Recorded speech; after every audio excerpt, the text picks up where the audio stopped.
출애굽기 16장 21절부터 30절 말씀 마음을 집중하시고 한 목소리로 읽어보십니다. 무리가 아침마다 각 사람은 먹을 만큼만 거두었고 햇볕이 뜨겁게 쬐면 그것이 쓰러졌더라. 여섯째 날에는 각 사람이 갑절의 식물 곧 하나에 두 오멜씩 거둔지라. 회중의 모든 지도자가 와서 모세에게 알림해 모세가 그들에게 이르되 여호와께서 이같이 말씀하셨느니라. 내일은 휴일이니 여호와께 거룩한 안식일이라. 너희가 구울 것은 굽고 삶을 것은 삶고 그 나머지는 다 너희를 위하여 아침까지 간수하라. 그들이 모세의 명령대로 아침까지 간수하였으나 냄새도 나지 아니하고 벌레도 생기지 아니한지라. 모세가 이르되 오늘은 그것을 먹으라. 오늘은 여호와의 안식일인즉 오늘은 너희가 들에서 그것을 얻지 못하리라. 엿새 동안은 너희가 그것을 거두되 일곱째 날은 안식일인즉 그날에는 없으리라 하였으나 일곱째 날에 백성 중 어떤 사람들이 거두러 나갔다가 얻지 못하니라. 여호와께서 모세에게 이르시되 어느 때까지 너희가 내 계명과 내 율법을 지키지 아니하려느냐. 볼지어다 여호와가 너희에게 안식일을 주므로 여섯째 날에는 이를 양식을 너희에게 주는 것이니 너희는 각기 처소에 있고 일곱째 날에는 아무도 그의 처소에서 나오지 말지니라. 그러므로 백성이 일곱째 날에 안식하니라. 아멘. 우리 인생은 크게 두 가지 그 한계 속에 살아가죠. 인간이라고 그때 한문으로 설명드릴 때 그 사람이네 이렇게 사람인자 이렇게 생겼잖아요. 그리고 그 간은 사이간자고 이렇게 사이간자인데 그 두 개의 사이라고 하는 것은 뭔가 그것이 바로 시간과 공간의 제약을 받는 존재라고요. 이제 오늘 말씀도 보면은 그 만나에 대한 말씀과 더불어 안식일 준수에 대한 말씀을 하시거든요. 근데 이제 그것이 결국 우리의 삶의 어떤 한 시간과 공간 속에서 하나님과의 관계를 어떻게 하는 것인가를 알려주시는 거예요. 이제 어제도 만나에 대해서 말씀드렸는데 그 만나의 뜻이 어제 제목이었었죠. 만나라고 하는 것 자체가 묻는 말이에요. 의문문이에요. 이것이 무엇이냐 이렇게 묻는 말 그 자체가 만나라는 뜻이거든요. 이제 여러분 밥 먹을 때마다 식사기도 하잖아요. 그럴 때마다 이것은 만나예요. 만나. 근데 여러분이 만나면 밥을 놓고 이것이 무엇이냐 그래서 잠깐 나에게 물어봐야 돼요. 만나, 그게 묻는 말이라고 그랬으니까 만나. 맛있다고 해서 만나기도 하겠지만 만나 이것이 무엇이냐 물을 때 하나님의 은혜구나. 그러니까 항상 묻는 말에 답을 자기가 찾는 것이 중요해요. 이제 자문자답한다 그러죠. 스스로 묻고 스스로 답하는 것인데 이 만나라고 하는 것 자체가 물음이란 말이에요. 물음. 이것이 무엇인가? 네, 그 물음을 예수님께 적용하면 이분은 누구신가? 이렇게 되는 거예요. 그러니까 그분은 만나가 하늘로부터 내려온 그때 생명의 양식인 것처럼, 그러나 이거는 먹고 나서도 죽을 수밖에 없는 것이었지만 그 만나의 원형은 하늘로부터 오신 예수님 그분 자신이 만나의 원형이란 말이에요. 그분이 우리에게 영원한 생명을 주신 만나예요. 그래서 이것이 무엇이냐 만나를 물으면서 하나님의 은혜를 기억하면서 사는 것처럼 예수님이 이분은 누구신가? 그분이 우리에게 영원한 생명으로 오신 만나로서 생명의 떡이심을 요한복음 6장에서는 말씀하고 있는 거예요. 그래서 여러분들 물으십시오. 만나로 물으세요. 일을 할 때도 만나 이것이 무엇인가? 밥 먹을 때도 만나, 사람을 만날 때도 만나니까 그래, 만나, 이 사람이 누구인가. 그래, 알고 관계를 해야 되잖아요. 예? 그러니까 모르고 관계를 했다가 덜컥, 요즘은요 아주 세상이 흉흉하기 때문에 유혹이 많은 시대라 묻지 않으면 당할 수가 있다고요. 그래서 늘 만나는 내게 아주 중요한 질문이다.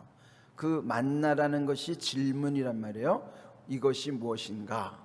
그 질문이 만나이기 때문에 그걸 가지고 늘 내 안에 묻는 거예요. 만나. 먹을 때도, 관계할 때도, 주님 앞에서도 만나를 묻는 거예요.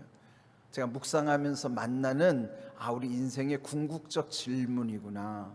이 만나에 대한 답이 예수 그리스도라고 하는 거예요. 이것을 여러분이 항상 마음에 새기고 살 때 우리 인생의 시행착오뿐만 아니라 모든 유혹도 우리의 환난도 다 이길 수 있다고 이제 우리는 그렇게 믿는 것이죠. 오늘 이 만나를 통해서 또 하나의 규정을 주시는 거예요. 구약을 생각할 때 흔히 너무 율법의 중심에 놓고 생각하기 쉽지만은 사실 율법은요, 그 출애굽 여정 중에 지금 여기서도 홍해를 건넌 다음에 중요한 곳이 시내산이라고 그랬죠. 그러니까 시내산에서 이게 처음 홍해 그 애굽에서부터 시내산까지 오는데 걸리는 시간이 한 2년 소요되는 기간이에요. 그리고 이제 시내산 이후가 38년이 되는 시간이고요. 근데 여기 시내산에서 모세를 부르신 다음에 모세에게 율법을 주시는 거예요. 십계명과 율법을 주시는 것이죠. 그러면 지금 이 말씀은 시내산에 이르기 전에 주시는 말씀이죠. 그것이 뭔가 하면 안식일에 대한 규정이에요. 안식일을 지키는 것은 시내산에 이르기 전부터 그 백성에게 하나님이 말씀해 주시는 것입니다. 근데 그 안식일 말씀을 이 만나 사건과 결부시켜 주시는 거예요. 21절, 무리가 아침마다 각 사람은 먹을 만큼만 거두었고 햇볕이 뜨겁게 쬐면 그것이 쓰러졌더라. 이 만나는 하루 일용할 양식, 유효기간이 하루인 거예요. 그래서 그 다음날 아침이 되면 다 쓰러져는 거예요. 녹아 없어지는 것이죠. 쓸모가 없게 되는 것입니다. 그런데 이제 예외 규정이 6절에 나와요. 22절에 나와요. 예외 규정. 여섯째 날에는 각 사람이 갑절의 식물 곧 하나에 2 오멜씩 거둔지라 회중의 모든 지도자가 와서 모세에게 알렸다. 이제 여섯째 날은 그 다음 날이 뭐예요? 안식일이잖아요. 일곱째 날은 안식일이니까 안식일을 준비하기 위해서 여섯째 날에는 2곱절로 주는 거예요. 1인당 한 오멜, 오멜은 우리의 한 되에 해당하는 한 되박, 한 되에 해당하는 것인데 그 1인당 해당되는 분량. 그런데 엿새째 떼는 날은 그 다음 안식일을 준비하기 위해서 그 다음 날 것까지 주시는 거예요. 갑절로 주시는 거예요. 그건 예외 규정이죠. 그러니까 일상에서는 일용할 양식만 얻게 하시고 여섯째 날에는 그 다음 안식일을 위하여 준비하기 위하여 곱절로 주시는 것이다 하는 것이 이제 예외 규정인 것입니다. 23절, 모세가 그들에게 이르되 여호와께서 이같이 말씀하셨느니라 내일은 휴일이니 여호와께 거룩한 안식일이라. 여러분, 이들이 지금 노예 생활하다가 이 지금 광야의 길을 가는 거예요. 근데 여기서 지금 하나님이 말씀하신 것 첫 번째가 뭐냐면 지금 처음 규정을 주신 거잖아요. 안식일 규정을 주신 거예요. 쉰다고. 안식일 자체는 휴일이에요. 쉬는 날이에요. 하나님도 천지창조를 하시면서 엿새 동안 일하신 다음 일회째 되는 날 쉬신 것이죠. 하나님도 안식하셨지만 사실 그 안식의 목적은 거룩한 백성들을 위하여 안식하게 하시는, 쉬게 하시는 거예요. 옛적에 그들은 노예로 살 때는 쉰다는 건 상상할 수 없는 일이에요. 노예에게 안식은 없어요. 휴식할 수가 없다고요. 그냥 뼈 빠지게 일만 하는 거예요. 그런데 하나님은 이 거룩한 백성들에게 처음 은혜 베푸신 것이 안식하게 하시는, 쉬게 하시는 거예요. 쉰다고 하는 거, 요즘도 이제 우리나라도 주 5일제 근무가 이제 완전히 자리 잡았잖아요. 그것도 참 논란이 많았었어요. 근데 이제는 뭐 주 4일제까지 막 언급하는 부분인데, 쉬어도 이제 너무 많은 쉬는 쪽으로 지금 가는 것이 조금은 어떨지 모르지만, 그러나 어찌하든지 성경은요, 일회 중 첫날 안식하는 날은 쉬라고 하는 거예요. 그러나 하나님을 생각하면서, 은혜를 생각하면서 하나님께 예배드리는 의미도 있지만, 우리가 쉼으로써 우리의 모든 삶 속에 치유를 허락하시는 거예요. 이미 이 15장 26절에서도 너희가 내 그 말씀을 순종하고 그 규례와 법도를 지키면 애굽에서 내렸던 질병 하나도 내리지 않고 나는 치료하는 여호와임이라 말씀하신 거예요. 중요한 것은 우리를 치유해 주시고 회복해 하시는 의미가 뭐냐면 쉼에 있어요. 여러분도 지금 다 깊이 잠을 주무시고 오신 분들은 정신이 맑을 거예요. 그러나 의외로 오늘날도 보면 잠 못 이루는 분들이 많더라고요. 불면에 시달리는 분들. 그런 분들은 자고 일어나면 그 개운치가 않잖아요. 그러니까 쉰다고 하는 하루 중에 잠이기도 하지만 일회 중에 그 하루를 쉬게 하심으로써 그 안식 가운데 우리에게 하나님께서 치유를 주시는 거예요. 회복을 주시는 거예요. 이 사람의 몸은 기계가 아니기 때문에, 그래서 우리의 몸이 충분히 쉼을 통해서, 그러나 그 쉼 속에 무엇이 있는가 하면 하나님의 은혜를 기억하게 하심이 있는 거예요. 무조건 쉬는 것이 아니라 하나님이 우리의 엿새 동안에도 함께 하셨고 일회째 쉬게 하심으로 이 안식의 은혜 속에 치유와 회복을 주신다는 사실. 그래서 여기 표현은 된 대로 거룩한 안식일이라고 표현한 거예요. 그냥 세상 사람들은 그냥 쉬는 거예요. 그래서 그 쉼 속에 보면은 그 안에 굉장히 혼란함이 있어요. 근데 우리는 거룩한 쉼이라는 거예요. 안식일이라는 표현은 거룩한 안식, 거룩한 쉼. 쉬더라도 거룩하게 쉰다는 것은 하나님의 은혜를 잊지 않는 것이죠. 그것은 하나님을 위함이기도 하지만 실상은 우리 자신을 위하는 거예요. 그런데 이제 우리 어르신들도 보면 쉬는 것에 익숙하지 않은 분들도 있죠. 옛날에 노예로 살았기 때문에 이들도 쉰다고 하는 것이 그 몸에 익숙하지가 않은 거예요. 그런데 지금 이 안식일 규례를 통해서 그들을 거룩한 백성으로 다시 만들어가죠. 새롭게 재창조하시는 과정이 지금 출애굽의 그 훈련 속에 있는 것입니다. 그래서 이제 23절 그 중간에 보면은 너희가 구울 것은 굽고 삶을 것은 삶고 그 나머지는 다 너희를 위하여 그 다음 날까지 간수하라 보관하라 하시는 것입니다. 그럴 때 거기에는 냄새도 나지 않고 벌레도 생기지 않았다. 하나님의 은혜 가운데서 모든 일을 이루면은 이렇게 상함이 없는 것이죠. 이 상황 속에서 26절 엿새 동안은 너희가 그것을 거두되 일곱째 날은 안식일인즉 그날에는 없으리라 하였는데도 불구하고 27절 일곱째 날에 백성 중 어떤 사람들이 거두러 나갔다가 얻지 못하니라. 그러니까 분명히 명령하셨음에도 꼭 불순종하는 사람들이 있어요. 말 안 듣는 사람이 있듯이. 그래서 일곱째 날 만나를 구하러 나간 자 허탕을 치는 거예요. 그런데 중요한 것은 불신앙, 그 불신앙을 모세가 아주 크게 책망하는 것입니다. 그래서 28절 여호와께서 모세에게 이르시되 어느 때까지 너희가 내 계명과 내 율법을 지키지 아니하려느냐. 볼지어다 여호와가 너희에게 안식일을 주므로 엿새째 날에는 이틀 양식을 너희에게 주는 것이니 너희는 각기 처소에 있고 일곱째 날에는 아무도 그 처소에서 나오지 말지니라. 이 안식일은 그 처소 중심으로, 그러니까 가정을 살펴보라는 거예요. 가정 중심으로 이루어지는 거예요. 오늘날 우리 가정이 많이 약해졌는데 그는 사실 이 가정의 거룩함이 훼손되면서부터 가정이 급격히 무너지기 시작하는 거예요. 그러니까 하나님의 은혜는 거룩한 공동체 속에서 가정을 항상 건강하게 세우게 하시는 거예요. 여기 안식일이라고 하는 것은 결국은 우리를 위함이라는 것이죠. 지금은 사회가 다원화돼 가지고 주일날 일하는 직종도 있죠.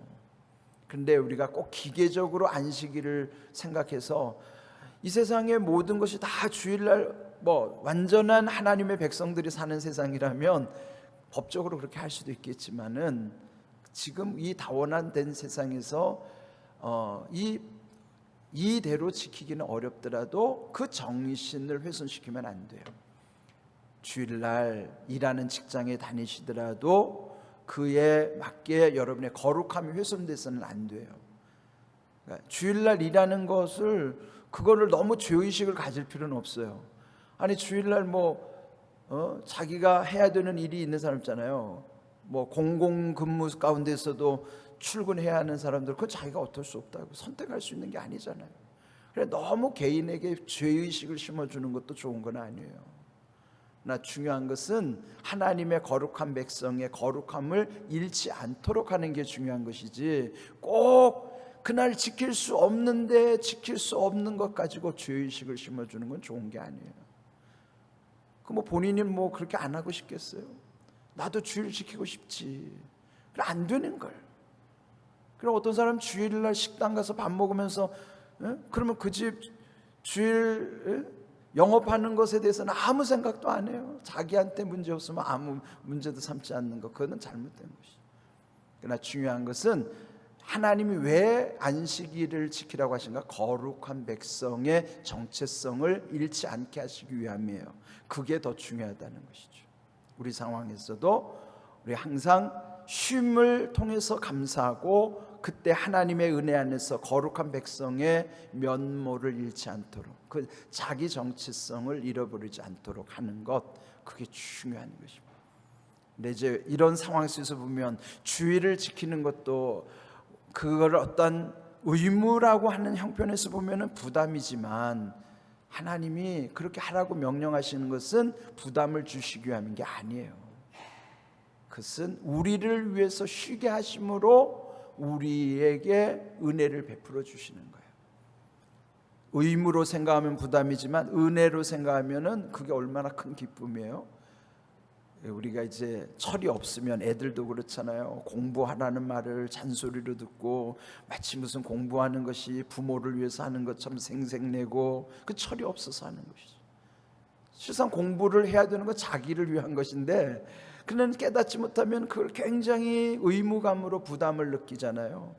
그런데 깨닫고부터는 자기 스스로 감사하면서 모든 일을 행하듯이 깨달아야만, 하나님의 은혜는 깨달아야 거기 기쁨이 있는 거예요. 고난 중에도 깨달아지니까 기쁨이 오는 거. 지난주일 바울이 하나님 앞에 자기 육체의 가시도 감사하게 된 것은 깨달으니까 그렇게 되는 거예요. 달라지는 거예요.